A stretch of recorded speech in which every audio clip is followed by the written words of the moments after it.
She dropped the stack of divorce papers onto the kitchen island like she was slamming down a royal flush in a poker game. Still in her pajamas, still barefoot, and grinning like the damn Joker. "Half of everything you built will be mine," she said. Cocking her head like this was some rom-com moment and not the dismemberment of a 15-year marriage. Her voice was sweet, soaked in the kind of fake empathy people use before they push you off a cliff. "You can make this easy or hard, but it's happening." I didn't say a word. I didn't flinch, just stared at her for a beat, then picked up my coffee mug and walked right past her like she was a mannequin in a storefront I didn't care to enter. She called after me. "You could at least pretend you're surprised." I paused, hand on the doorknob. Gave her a sideways look. "Are you done with the toner in the printer? I need to refill it for work." That was all I gave her. "Because you don't yell at storms. You outlast them." She moved out that weekend. Said she needed space to rediscover herself. What that meant, apparently, was rediscovering the guy who used to sell weed out of his dorm back in '03 and now wore designer belts and called himself a wellness real estate strategist. If that sounds fake, that's because it is. He builds overpriced retreat properties for divorcees and yoga YouTubers, usually by borrowing capital from partners, then ghosting when permits fall through. She was already bragging to her friends about how driven he was, and how I was boring, predictable, emotionally unavailable. The whole catalog of phrases women learn from relationship podcasts hosted by people with blue checks and 3 divorces. I knew about him before she even said his name. It wasn't the perfume or the late gym sessions. It was her coffee mug. She used to drink out of a plain, chipped one I gave her when we moved into our first place. Suddenly, she had a new one, green ceramic, hand-glazed, with a stupid Little Mountain logo on it. The logo matched a photo I saw once on a retreat center brochure on her laptop. Not in her files. No, that would be obvious. It was a cached image in the browser suggestions when I went to type in maps. So I did what any man with a brain and a mortgage would do.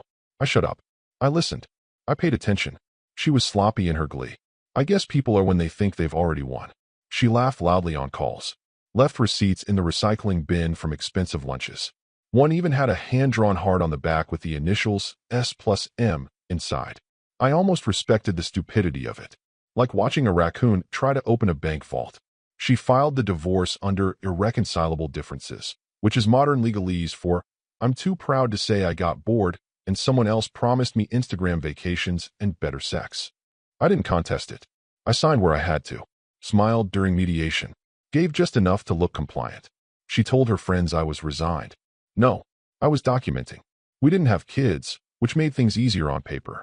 But I had spent the last decade and a half building a software licensing company from a folding table in our basement to a nationwide platform for logistics automation. My name wasn't just on the patents. It was buried in the code, in the filing structure, in the damn help desk scripts I wrote myself when we couldn't afford support staff. She thought she could carve half out of it like a cake. What she didn't realize was that the cake had multiple layers, hidden once, written into our operating agreement, the ownership clauses, the distribution trees. Legal jargon she never cared to read when she was too busy painting the living room walls sage green for the energy. "You'll be left with crumbs," she once said over speakerphone while chatting with her sister. He's still stuck in the old model. Sean's building something spiritual. Ah, yes. The spiritual side of laundering investor money through shell LLCs in counties with no zoning board. What no one seemed to notice was how I stopped pushing back. I started working later. Quietly transitioned back-end operations. Reassigned my equity rights under a licensing clause she didn't understand.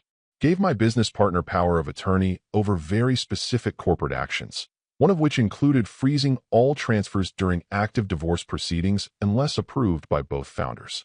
And she didn't notice the clauses I'd added to the corporate charter 2 years prior when we restructured for tax efficiency, because she never read them.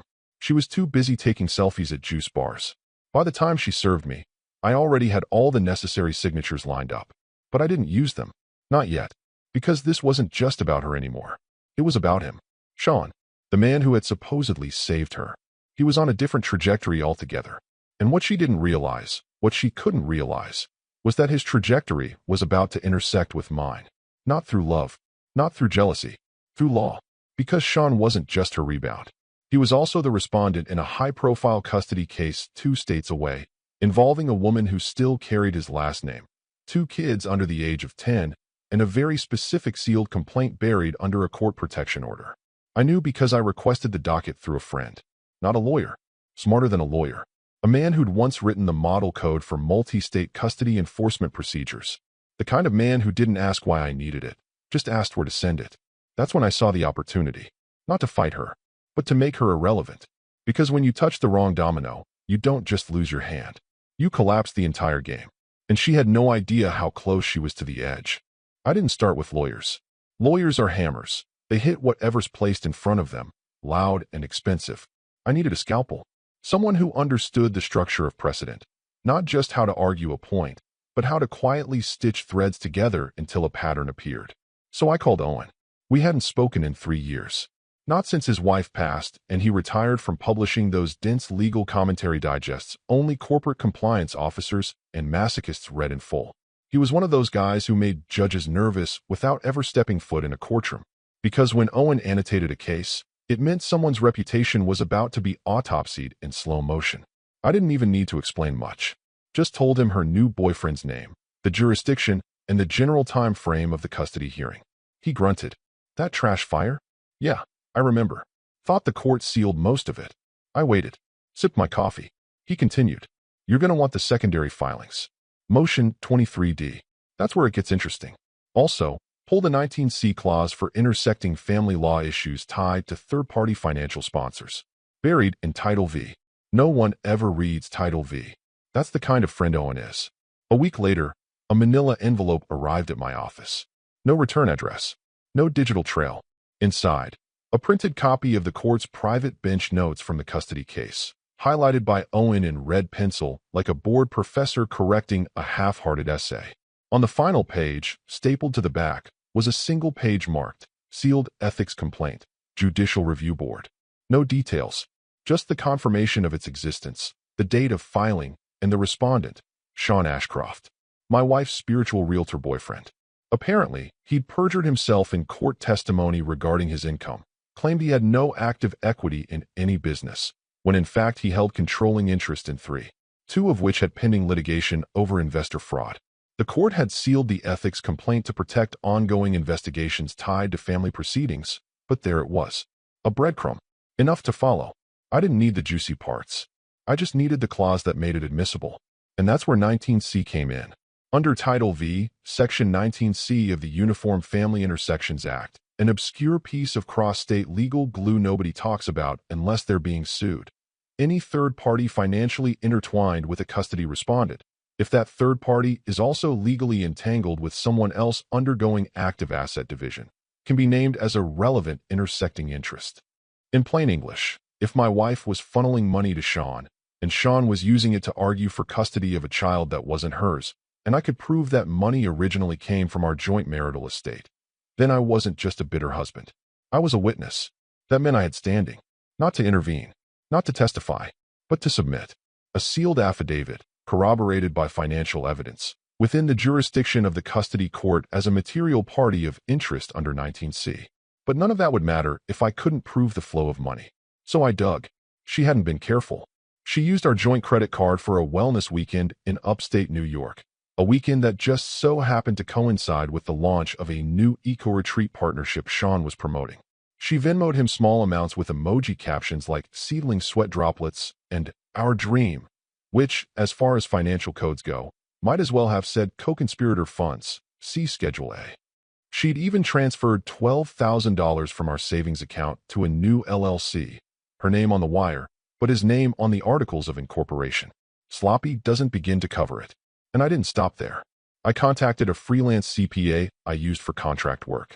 Told him I needed forensic analysis on 6 months of banking data, cross-referenced with any 1099 MISC or Schedule C filings tied to entities registered to the Ashcroft umbrella. He raised an eyebrow. He owed me a favor. 2 days later, he sent over a spreadsheet titled Contaminated Streams. That's what he called it. A map of every transaction connecting her accounts to his. And more importantly, how my income had funded those accounts. Retirement withdrawals, stock liquidation, deferred comp I'd signed off on in good faith before she blindsided me with the divorce. It wasn't about the money. It was about the leverage. The court didn't care that he was a fraud.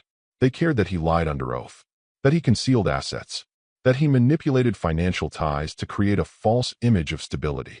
And now, with my affidavit, The judge would have the context. But I didn't rush it. Timing mattered. Too early, and it would look retaliatory. Too late, and the hearing would be over. I had to wait for her to walk into the lion's den on her own. So I played the idiot. Took her calls when she needed access to the house. Let her gloat. Let her assume I was too wounded to act. Meanwhile, I worked late, not because I had extra tasks, but because I was running simulations. Financial timelines. Asset trails. Communications clean enough to be submitted in court, but damning enough to hint at conspiracy. I even made sure to change nothing about my demeanor. Still brought her mail inside. Still paid the water bill. Still mowed the lawn on Saturdays like nothing had changed. Because the thing about traps is, they don't look like traps. They look like patterns. Habits. Comfort. I wasn't building a case against her. I was constructing a corridor. One she'd walk down, hand in hand with her boyfriend, thinking they were untouchable. And when the doors locked behind her, when the lights flicked on and the judge raised his head, it wouldn't be my voice she heard. It would be the laws. And it would say, "You've been expected." The story should have ended with her. But it didn't. It was supposed to be a straightforward humiliation, expose her arrogance, dismantle the financial shell game, then walk away while she scrambled to explain herself. But the more I read through those court records, the more I realized she wasn't the only one running a con. She was just the latest accessory to a man who had made destruction into an art form. Sean Ashcroft wasn't just a fraud. He was a professional at it. A serial manipulator who treated legal systems the way gamblers treat blackjack tables, stacked with tricks, smirks, and sleight-of-hand filings. I thought my wife was reckless for using our joint savings to fund his little side ventures. But it turns out she was lucky. Compared to the women before her, she got off easy, at least so far. One of those women was his ex-wife, a woman whose name was buried in a redacted line item in the motion filings. A woman who hadn't just sued him for custody. She'd brought the entire weight of a judicial ethics board to the table and won. Her name was Marissa Eltman, formerly Marissa Ashcroft, and she hadn't just fought for custody. She dragged him through a brutal 4-year battle that ended with him losing all parental rights. Not just visitation, not just weekends. Gone. Terminated. The court found systematic emotional instability, willful financial deceit, and repeated instances of intentional perjury.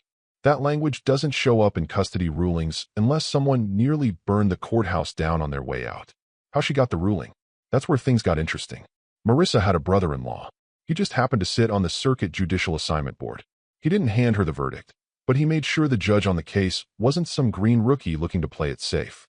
The judge assigned was Harold Minters, a man known for two things: absolute disgust for dishonesty and an encyclopedic memory for sealed cases.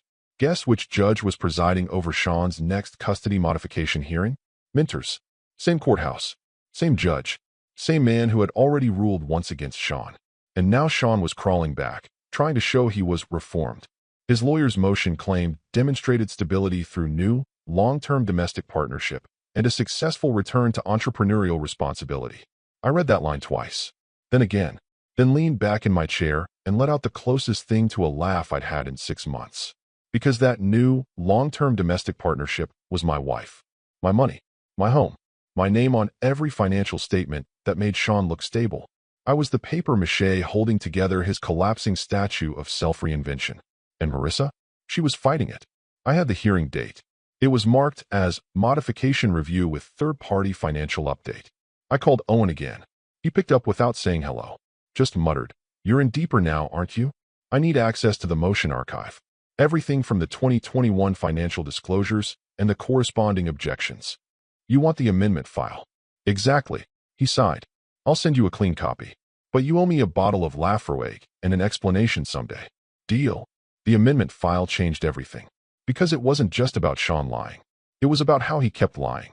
Even after losing custody, he had filed multiple motions under multiple business entities, each one claiming different income streams, asset bases, and living arrangements. One LLC claimed he lived in Colorado. Another listed him as a contractor based out of Phoenix. Meanwhile, his actual tax return, what little of it was visible, had listed him as temporarily unemployed for 2 years running. The man was a legal chameleon. But now, he'd tethered himself to someone real. Me. And that gave Marissa something she'd never had before, a financial anchor. Every check he deposited, every rent payment made through an account tied to me, every business expense billed through his shell companies while living under my wife's name, it was all traceable now. Not to me directly, but enough to show inconsistency, enough to raise flags, and enough for a judge with a long memory to reopen sealed questions. The trick was making sure that Marissa's team knew what to look for, without it being traceable back to me. So I used a trick I learned years ago from a former client, a guy who ran cyber compliance for a private defense contractor. When they wanted to leak something without a trail, they used burner metadata tags embedded in shared PDFs uploaded to old academic repository forums. Seemed archaic, but it worked. I posted a clean version of the financial chart I'd built. It looked like a student paper on cross-jurisdictional LLC structures, but the source tags in the document, timestamps, oblique references, breadcrumb trails, were unmistakable to the right eye. Marissa's legal team found it within 3 days. They submitted a supplemental brief to the court before the hearing, arguing that the respondent had materially misrepresented financial dependencies through third-party cohabitation and concealed fiscal overlaps. And because of that, the court added one more item to the docket, a third-party financial interest inquiry. Guess who got listed? My wife. Not by name, initially, just domestic partner of record. But when the court pulled the property tax records, my property, her name showed up. When they pulled the wire transfer logs, her bank account. When they pulled the LLC paperwork, her digital signature, attaching her as communications officer for Sean's boutique project in Vermont. She'd let him talk her into being an executive on paper, to look legit. And now, it was going to cost her, because she wasn't just a side character anymore. She was a supporting witness, a supporting financial witness, which meant she could be subpoenaed, questioned, named, and best of all, she had no clue. She thought she'd show up to his hearing to support him, maybe post a cute Instagram story of them outside the courthouse, #new beginnings, or some crap like that. She thought the judge would see a loving couple, a success story. What he'd see instead, a familiar face tied to a new lie, and me, sitting quietly in the back row, watching the dominoes line up. The thing about revenge that actually works, the kind that doesn't just humiliate, but erases, is that it can't be rushed. Not with emotion, not with pride, and definitely not with an email chain labeled exposing the truth, like some digital tantrum.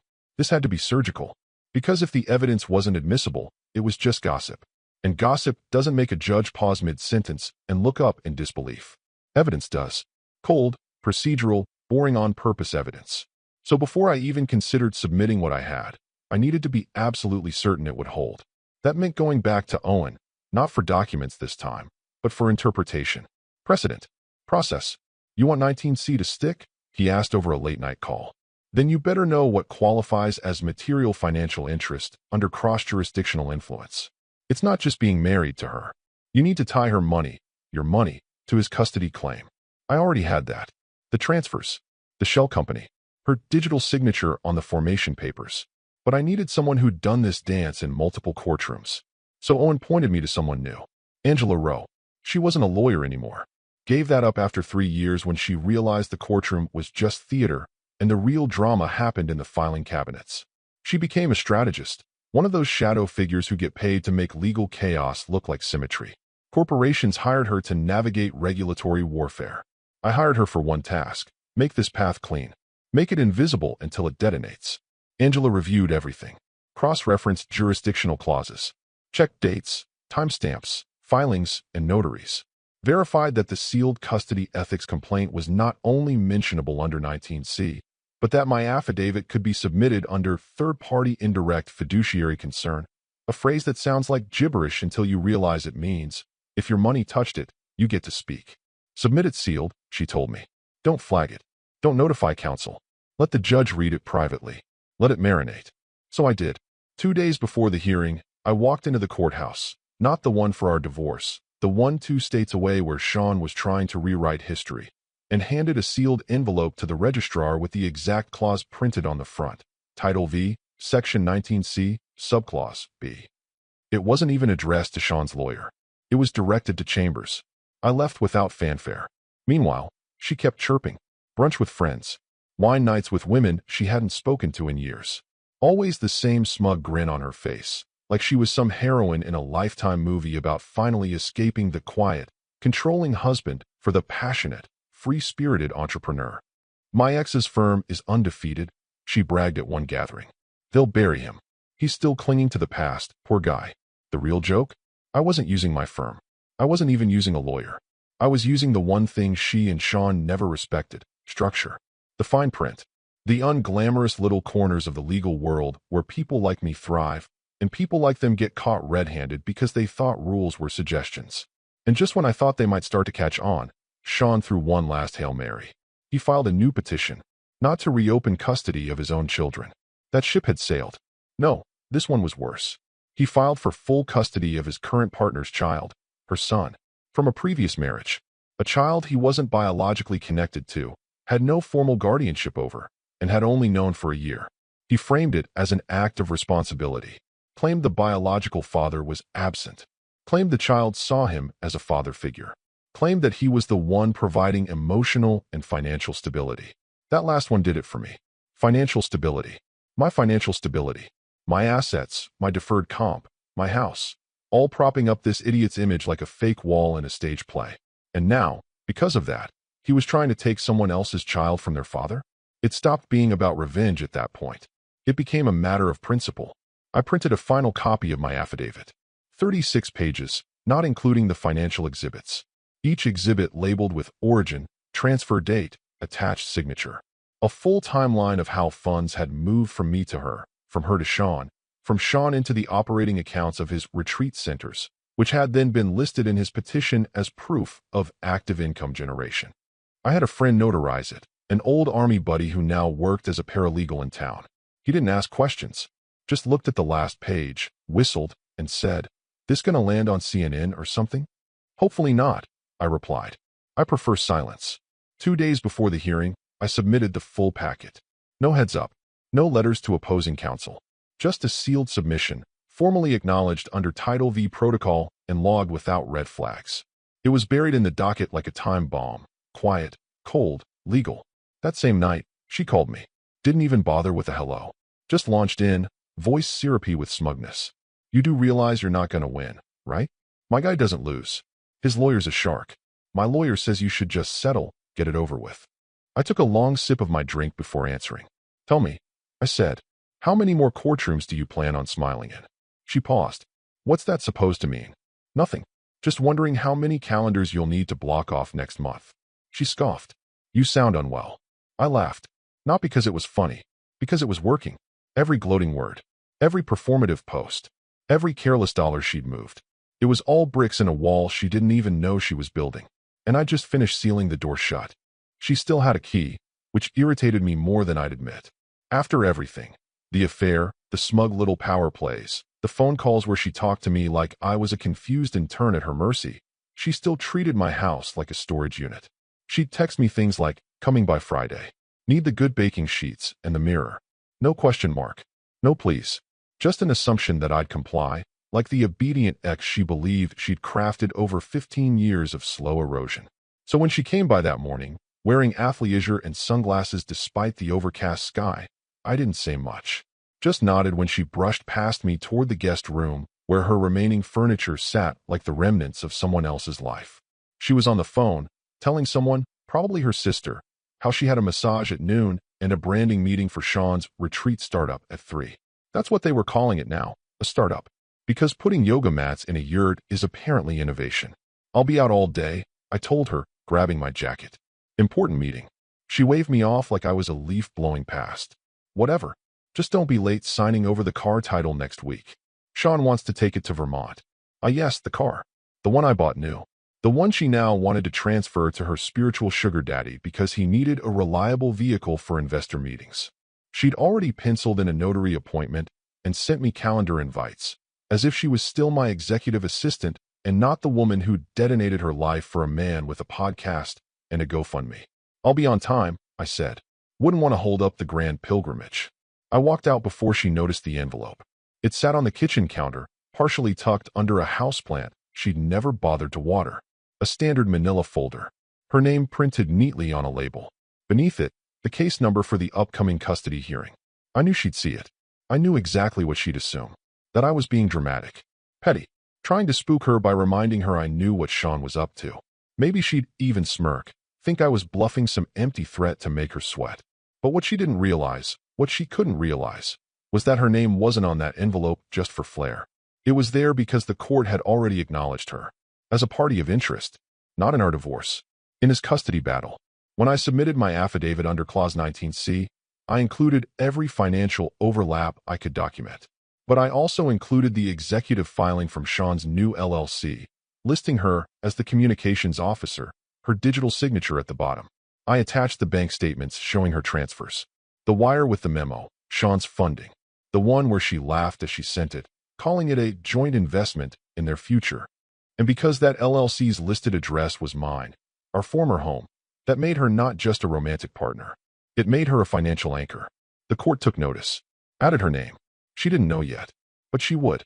Because once you're listed as a party of interest in a custody case, you don't get to just sit in the courtroom smiling like arm candy.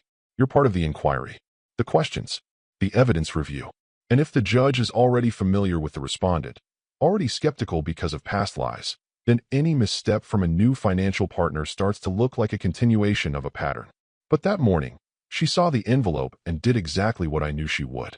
She opened it, read the first line, rolled her eyes, tossed it back on the counter, then took a selfie in the foyer mirror, captioned it, cleaning out the past nail polish medium light skin tone sparkles. I saw it later on her Instagram story. Her expression was smug, detached, almost pitying, like I was a leftover problem she'd finally outgrown. She still didn't understand. This wasn't a threat. This was a reservation. And she'd just confirmed attendance. That night, she texted me something glib. You're wasting your energy. Move on. Heal. I have. I didn't reply. Instead, I checked the court docket. Her name was still there. Case hashtag 2094, FC. Ashcroft versus Ashcroft, modification hearing. Line 12, supplemental party, non-marital financial contributor, her name. Line 13, required appearance confirmed. And just like that, she was no longer a spectator. She was part of the show. The best part? She had invited herself. The courthouse was cold in that artificial government way. Sterile lighting, linoleum floors polished within an inch of their lives, and chairs specifically designed to make you feel like a problem, not a participant. I arrived early. I always arrive early. Not because I'm anxious. Because I like watching people when they think no one's watching back. Neutral tie, navy suit, polished shoes, but not too polished. I looked like every other guy killing time before traffic court, not like someone who had spent the last 3 months quietly orchestrating a collapse. The clerk at the check-in desk barely glanced at me, asked if I was here for the 10:30 hearing. Family court, courtroom 2C. I nodded and said, just observing. She stamped something on a clipboard and waved me in. I took a seat in the back row, far left, the corner where the lighting didn't quite reach and the heating vent hummed just loud enough to cover a whisper. Perfect vantage point. 10 minutes later, they arrived. First came Sean, in a jacket 2 sizes too slim for his ego. He walked with that self-help swagger you see in crypto bros and failed TEDx speakers. Like posture alone could erase a history of perjury and unpaid invoices. His lawyer flanked him, young, sharp suit, overcompensating. Behind them, a smattering of family. An aunt, maybe a cousin, someone who looked like a spiritual consultant or just overdressed for court. They chatted quietly, nodded to the bailiff like this was routine. Then came Marissa. Sean's ex-wife didn't just walk in. She arrived. Her legal team filed in first, 2 senior partners, 1 junior associate carrying a rolling file case thick enough to kill a small deer.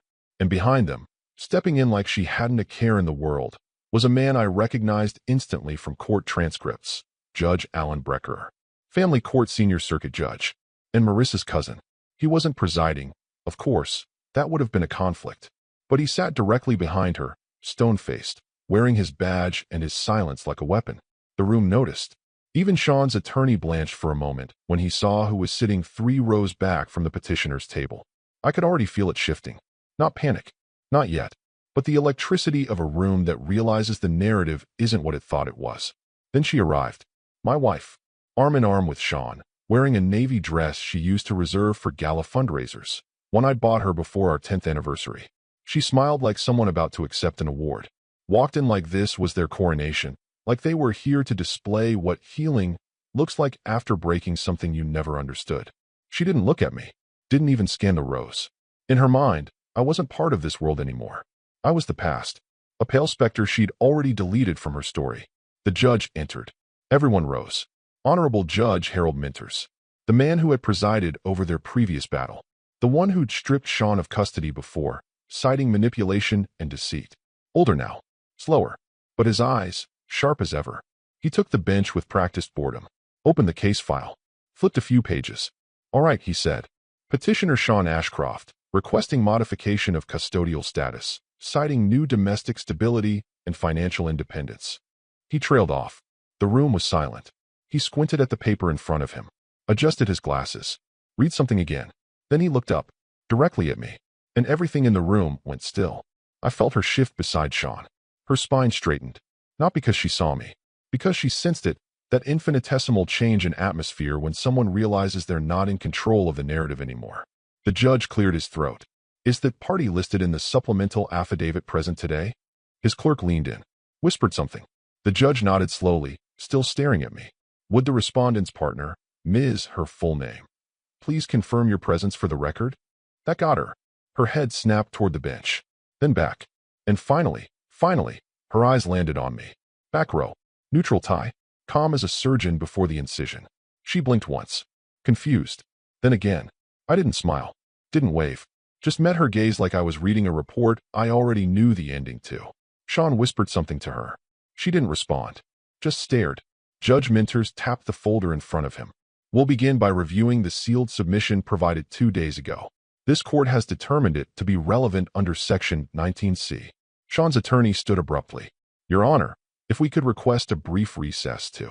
You may sit down, the judge interrupted. He turned back to the file. And just like that, it began. Not with shouting. Not with chaos. But with the rustle of papers. The kind that feel like thunder when you're the one who forged the signatures on them. Wait. The judge's voice wasn't loud, but the way it sliced through the room felt surgical. Like someone had pulled the emergency brake in the middle of a silent descent. He lowered his reading glasses, eyes narrowing.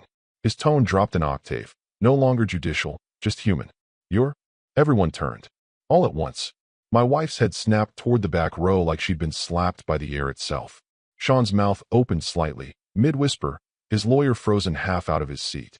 Even Marissa's attorneys, who had seen plenty of drama in their day, sat up straighter.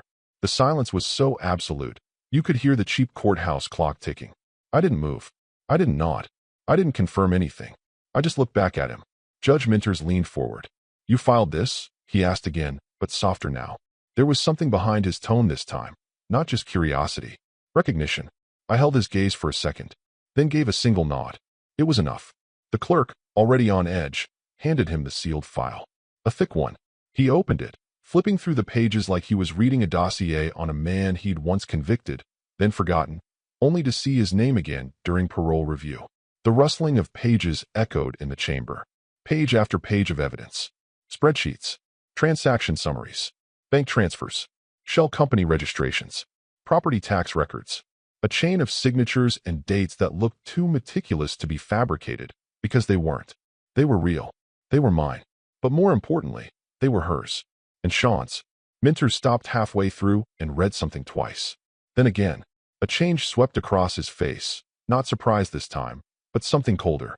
Something reserved for liars who thought they were smarter than the bench. He glanced toward Sean.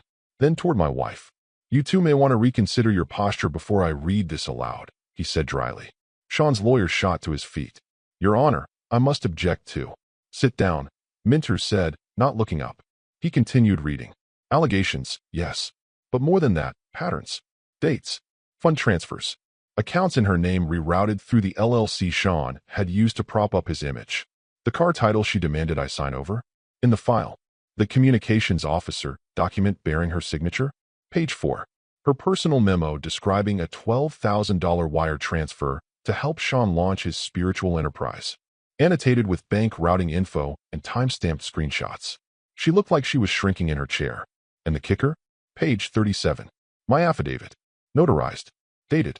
Sworn under penalty of perjury. With a full statement outlining the marital assets that were rerouted through our joint account into Sean's business, then claimed as income stability for the purposes of securing custody. The judge read it silently, then looked at her, then Sean, then back at me. I've seen some bold filings in my time, he said. But this one, he tapped the folder gently. This one actually has teeth. Marissa's attorney leaned in and whispered something to her, barely audible. We don't need to recess. We just need to watch. Sean's lawyer tried again. Your Honor, respectfully, we had no knowledge of. That's your problem, counselor, Minters snapped. You should have checked who was paying your client's bills. Or at least who signed the checks for the LLC filings. He turned to my wife. You were aware your partner was under active ethics review at the time of these filings. She swallowed hard. No, I wasn't involved in any of. You signed 2 articles of incorporation. You're listed as an officer. You transferred funds through accounts still linked to your previous joint marital account. That makes you involved. Sean finally spoke, a hoarse whisper that barely cleared his throat. This was supposed to be sealed. It was sealed, the judge said, until someone with standing unsealed it. He looked at me one last time. And then, in front of everyone, he said, I know who you are now. You testified in that arbitration case 2 years ago, Tech versus LLC v. Dunsley State. You're the one who dismantled the entire licensing fraud in cross-examination. My wife's lips parted. I don't think she even breathed. Sean just blinked. The room wasn't silent anymore. It was stunned. Because it wasn't just that I had evidence. It was that I had history. And now the judge wasn't just reviewing some disgruntled ex's revenge play. He was reading the work of someone whose prior filings had ended entire ventures. You want full custody? Judge Minters asked, turning back to Sean. Then explain to me why you built your financial narrative on money that doesn't belong to you, funneled by a woman still in litigation, from an account held by the man who, let's be honest, could have buried you without this courtroom. He didn't answer. No one did. I didn't need to speak. The file spoke for me. And for once in her life, she couldn't talk her way out of it.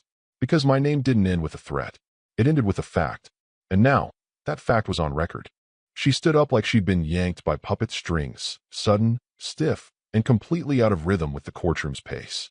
This has nothing to do with him, she snapped, her voice cutting through the still air like a fire alarm. The courtroom froze again, but not from surprise this time. From recognition. This wasn't indignation. It was panic. Judge Minters didn't flinch. He simply leaned back slightly in his chair, as though allowing her enough rope to hang herself.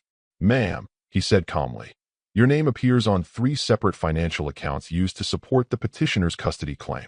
Shall I read the amounts out loud for the record? Her eyes flicked sideways, toward Sean. And that's when it happened. The crack. The one thing she'd kept perfectly intact through all of this. The mask, the control, the poise, slipped. Just a little. But enough. Sean's head slowly turned toward her. For the first time in that courtroom, he wasn't performing. No smirk. No rehearsed lines. Just pure, slow comprehension. What did you do? He whispered. 3 seconds of silence. Then 4. She tried to form a sentence. Her mouth moved, but the words were sand. Dry, fragmented. She blinked at him as if expecting him to defend her, to lie for her. But Sean wasn't built for loyalty. He was built for leverage. And she had just become a liability. Ms., her last name, the judge continued.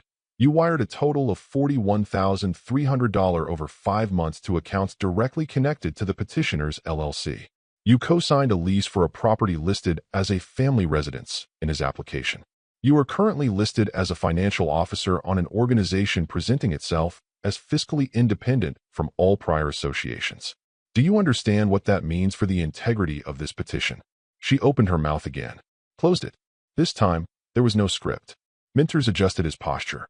We'll take a 10-minute recess while I review the exhibits again. Counsel, remain available. He rose. Everyone stood. Marissa's attorney smiled. Not a gloat. Not a smirk. Just the subtle, knowing curl of someone who had just watched their opponent walk into their own bear trap.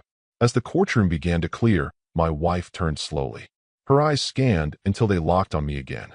But it wasn't the same look as before. No confusion. No disdain. Just a kind of terrified understanding. She followed me. Of course she did. Into the hallway, away from the noise. I stopped near the wall, under a plaque listing donor names for some forgotten courthouse renovation. She stepped in front of me like she expected a private audience. What is this? She asked, breathless. Her hands trembled. Slightly. Not enough for a stranger to notice. But I knew those hands. I'd held them through surgeries, job interviews, family deaths. And I knew when they were lying. I said nothing. You can't just. This was supposed to be about us. About moving on. You blindsided me. With this? In his hearing, I tilted my head slightly. I told you. I said, voice even. I don't argue. Don't. She stopped herself. Don't pull that smug silence thing on me. That's what you always do. You act like you're above everything. No, I said. I just stopped wasting words on people who already made up their minds. She took a step back like I'd slapped her. I didn't move. She stared at me, mouth agape, waiting for some signal. A crack. A flinch. Anything to tell her this was a bluff. That she could still fix this. But there was nothing to fix. Because she wasn't in control anymore. She had handed that away, piece by piece, wire by wire, with every smug brunch quote and every dollar she pushed into Sean's facade. You brought me into his mess, I added, quiet now. Not the other way around. I didn't know. You didn't care. She went still. And for once, she didn't have a comeback. Just eyes searching for a version of me that would let her off the hook. But that man didn't exist anymore. Because she hadn't just picked the wrong man to betray. She'd picked the wrong man to underestimate. Inside the courtroom, the clock ticked closer to resumption. The hallway filled with whispers and movement. But out there, in that short, suspended moment, we stood in the exact center of what she had built. Not a marriage, not a future, a house of cards. And the wind had arrived. The fallout didn't come with sirens or screaming. It came with quiet emails, unanswered texts, and calendar invites that suddenly vanished. It came with the way people started saying her name in lowered voices. The way her phone buzzed less and her inbox filled more, with reminders, missed calls, and questions she couldn't answer. By 8:42 the next morning, the custody motion was officially dismissed. The court order came through the system like a cold stamp on a warm body. Denied. Not delayed. Not tabled. Denied. On the grounds of newly uncovered material misrepresentation with suspected financial inducement from third-party contributors. That last line was like a bullet with her name carved along the casing. Visitation. Suspended pending review. Sean had been reformed, remember? Building stability, remember? Now he was being reviewed. Again, this time with more evidence, and a judge who no longer had patience for theatrics. She tried to get ahead of it. She made one call, to his lawyer. No one answered. She made another, to her law firm's partner. That one did answer, but not with sympathy. We'll need your immediate withdrawal from the Ashcroft case. It's a conflict. Internal review is already underway. She stammered something about loyalty, about how she wasn't even really involved, about how she'd only co-signed a few documents. But it didn't matter. The firm had its own name to protect, and she wasn't an asset anymore. She was a headline risk. An hour later, the HR director scheduled a compliance conversation. It was supposed to be Friday. Then it was moved to Wednesday. Then it was TBD. By noon, she sat in her office with a coffee she hadn't touched, staring at her screen like it was a foreign language. Her personal phone buzzed. A message from her mother. What did you do? Your uncle just called me. He said it's all over court records. Then another one. Are you going to jail? She didn't reply. The silence, now, was her only consistent companion. By 1 p.m., her divorce lawyer sent an email marked urgent. The subject line read, change in posture recommended, settlement pathway. Inside, just 2 lines. After reviewing the filings submitted in yesterday's hearing, and considering the judge's preliminary language, I strongly advise reconsidering your previous refusal to settle. Your husband has demonstrated a level of preparation that complicates your position. Translation, you're not going to win this. Take the deal while there's still a deal. She didn't reply to that one either. Instead, she logged into the joint account. Or tried to. The password had changed. She clicked Forgot Password. It sent the reset link to a shared email. She clicked through, and then her stomach dropped. Balance, $0. The transaction history told the story plainly. The account had been legally frozen under the financial protection clause of the prenup, then quietly liquidated into the holding structure her husband had created 2 years ago. A clause she had signed, never read, during their second home purchase. Back when she still trusted him to handle the boring stuff.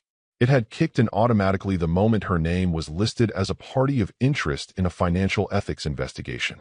She opened her notes app, began typing a message to him, deleted it, typed again, deleted it. Instead, she just stared at the last transaction. Transfer to Capstone Advisory Holding Trust. Amount, all available funds. Memo, initiated per clause 6.2, A. Post-filing financial firewall. Timestamp, 7:04 a.m. Before her first coffee. Before her first excuse. Before she even opened her eyes, it was done. By 4 p.m., her boss stopped by her office. Didn't come in. Just leaned against the doorframe with a strange look on his face. Are the rumors true? She looked up, too slow. Which ones? He didn't answer. Just nodded. Said, let me know if you need to step back for a while, and walked away. Her chair suddenly felt smaller. The air in the room heavier. It wasn't a collapse. It was erosion. Reputation, access, authority, dripping away in slow, silent droplets. Her name no longer opened doors. It opened inquiries. That night, she sat alone on her couch, phone dark, TV glowing faintly, watching a cooking show she wasn't really hearing. In front of her, a yellow legal pad. She'd written 3 names at the top. Her mother, her lawyer, him. Beneath it, nothing. Because the story she thought she was writing, the one where she left the boring man behind and reinvented herself with someone passionate, that story had reached the chapter where all the characters walked away from her, and none looked back. She nearly missed the knock. It was late afternoon, one of those gray, windless days where the light seems to avoid certain windows. She hadn't left the apartment in over 24 hours. Her phone had long since stopped buzzing. Her inbox was a graveyard of flagged messages and HR follow-ups she couldn't bring herself to open. The knock came again, 2 soft taps. Then silence. She opened the door expecting a neighbor. Instead, she found a courier holding a flat, rigid envelope with a red certified sticker. No logo. No sender name. Just her full name typed in sharp black font across the center. She signed without asking questions. She already knew. She sat at the dining table to open it. The same one they'd picked out together at a warehouse sale 6 years ago. The same table she'd once threatened to replace because it was too square, too cold. Now, she barely noticed the wood beneath her fingers. Inside, a letter. Just one sheet of high-weight paper. Her name at the top. No greeting. No punctuation except a period at the end of a single sentence. As of this date, you are no longer financially linked to any of my holdings. She stared at it for a moment. Long enough to feel her chest tighten. Not from heartbreak. From finality. The tone was brutal in its simplicity. Not angry. Not theatrical. Just absolute. Beneath the letter, stapled neatly, was the official court order from Sean's custody case. The one she hadn't even attended the end of. After the initial disaster in the courtroom, she hadn't gone back. Not when the court reopened investigation into his income claims. Not when his visitation was suspended. Not when her name appeared in legal summaries. She'd convinced herself it would all fade, get redacted, be quietly dropped. But it hadn't. The court had formally listed her as a third-party co-conspirator in undisclosed financial influence with potential material deception. She flipped to the next page. There it was. Black ink. Her name. Printed alongside his. She whispered it out loud, almost involuntarily. He didn't even raise his voice. No, he didn't. No angry texts. No midnight phone calls. No public posts. Just calm, methodical destruction. A chessboard flipped silently, one piece at a time, until she realized the king had been taken hours ago, and she'd just kept moving pawns around a dead battlefield. Her hand shook slightly, because now, the consequences weren't theoretical. The filing triggered an automatic separation of assets per the prenup's 3rd clause, a clause her lawyer had once waved off as a formality. She remembered that moment now, the way she rolled her eyes and signed without reading. How she joked about boring men needing boring protections. But he wasn't boring. He was prepared. The official filing triggered escrow account releases, insurance policy updates, company ownership consolidations. Even the apartment's lease, technically held in a trust, would now be reassessed for sole occupant status. And that trust? Filed under the same holding company she'd once tried to leverage in divorce negotiations, not realizing she'd never been listed on it in the first place. Everything she'd once mocked him for doing, his paperwork obsession, his neat filing systems, his boring weekends with financial reports, had become the weapon that dismantled her world. No confrontation, just precision. She glanced at the letter again. No signature, because he didn't need to sign it. The message wasn't about him. It was about her place in his world. And that place no longer existed. She stood up slowly, moved toward the window, and looked out at the street below. It was quiet. Ordinary. Nothing dramatic. Just pedestrians, coffee cups, a kid on a bike weaving between parked cars. Life going on without her. She reached for her phone, opened her texts, scrolled past Sean's name, past her mother's, past the silence, stopped on his. She typed, "Can we talk?" Paused, then erased it. He had already spoken. With filings. With court records. With silence. Just like the judge had said, that moment in court when he looked up and saw him sitting in the back row. Wait, you're... The question that had changed the entire trajectory. Because now everyone did know. Who he was. What he'd done. And what she had lost. Not just a marriage. Not just money. Not just some false future she thought she could control. She'd lost the privilege of being underestimated. And once that's gone, there's no getting it back. Not with words. Not with tears, and certainly not with noise. Because in the end, he never raised his voice. He just removed hers.